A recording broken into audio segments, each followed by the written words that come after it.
Hey, this is Leo for actualized.org.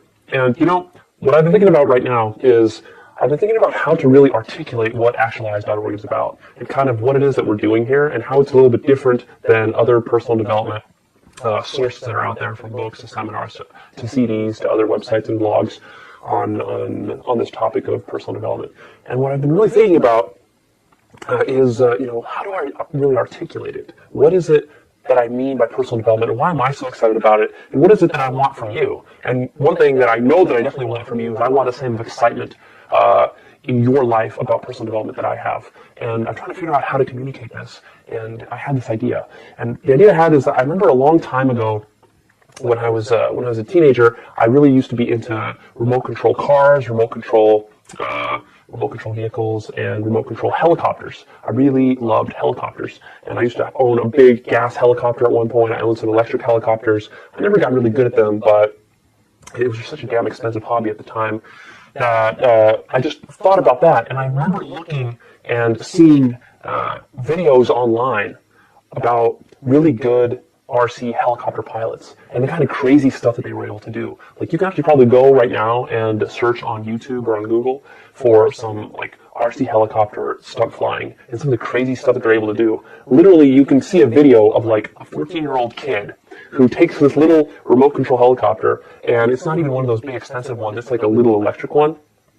And you see him doing the most ridiculous, insane things. Like, you can't even imagine the kind of things that this guy's able to do. He's able to do backflips. He's able to fly it upside down, in reverse, like through the wind, spirals, just like all sorts of stuff, like really low to the ground, high up in the air. It's just nuts. And I thought about that, and I wondered, that was really cool. And even though I didn't ever get even close to that level, well, the reason I thought about that was because that's kind of what I want for you with personal development. And I also was thinking about, what are the different facets of personal development, and what specifically do I even mean by that word? Because it tends to be pretty abstract, and I think it tends to lose its meaning when I use it. So, I want to distinguish it from, for example, learning how to do nutrition, and I want to distinguish it from learning how to do fitness, like fitness exercises. And I was thinking about all these ideas, and what I came up with was this idea that personal development is really about learning how to master yourself.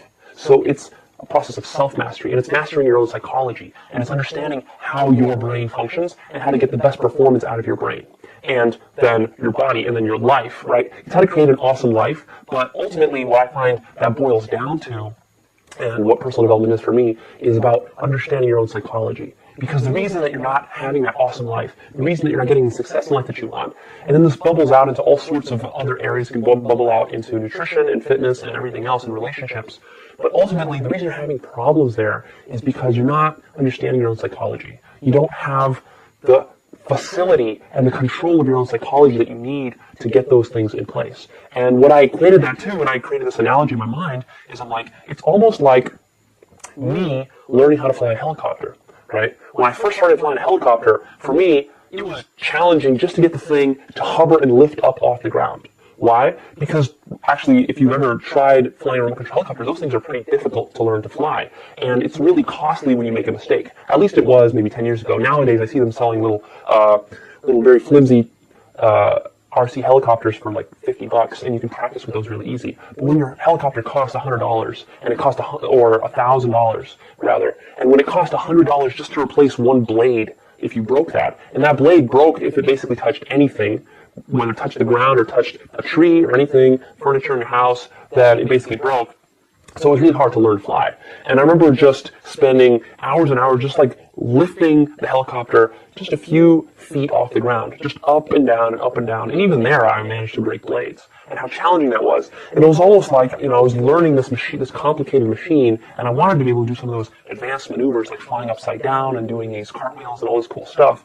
But I was having difficulty just flying the thing straight and keeping it steady and not crashing into things. And I think that's really what our condition is in life, is that we're born with this incredible body, and we're born with this incredible brain.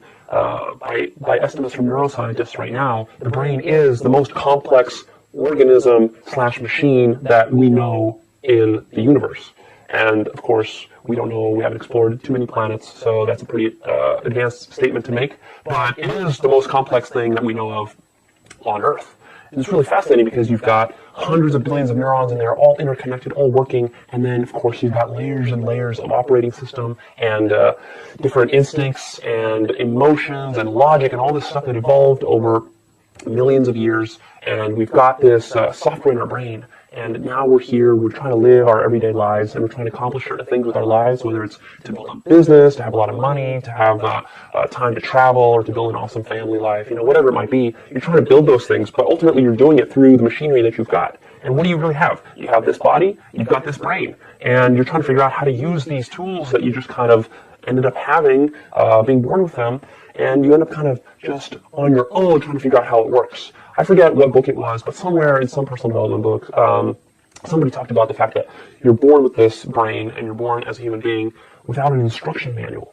And I thought, that's a really good analogy. It's kind of like trying to learn a helicopter, right? And you don't really know how, you don't have an instruction manual. And so you have to just kind of figure it out on your own. You're just like going by touch and going by instinct. And you're doing a lot of experimentation, and you're using the process of trial and error to learn how it works. And that's what I found basically I've been doing in my life up to this point, is doing a lot of trial and error, a lot of error, figuring out how to get my finances up in order, how to get my nutrition handled, how to get the kind of exciting life that I want, how to get the fulfillment in life that I just intuitively know I can get, but I haven't been able to tap into yet. So for me, that's been kind of the driving force, is just knowing that I think there's something big out there that's possible, that awesome kind of life where I feel super excited and engaged all the time. And I'm just now starting to tap into that with all the stuff that I've been learning and implementing. And so if we make this analogy between you learning how to use your brain and your body and somebody learning to use and to fly a remote control helicopter, I think that is what I talk about with personal development. And I think the biggest bottleneck for us as humans is learning how to get the results that we want and how to get the fulfillment that we want, is learning our own psychology. Because when we're born, we don't get an instruction manual.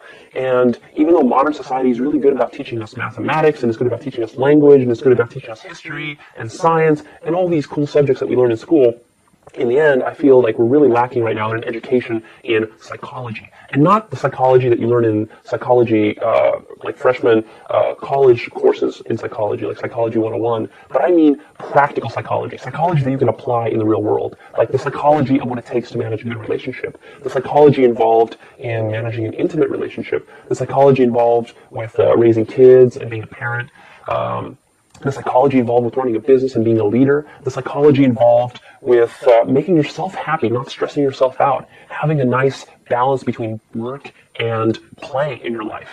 And then the psychology of managing your money, and the psychology of communicating with other people and convincing them of your ideas, being able to do that. And then, of course, just the psychology of managing your own thoughts and expectations and moods and feelings.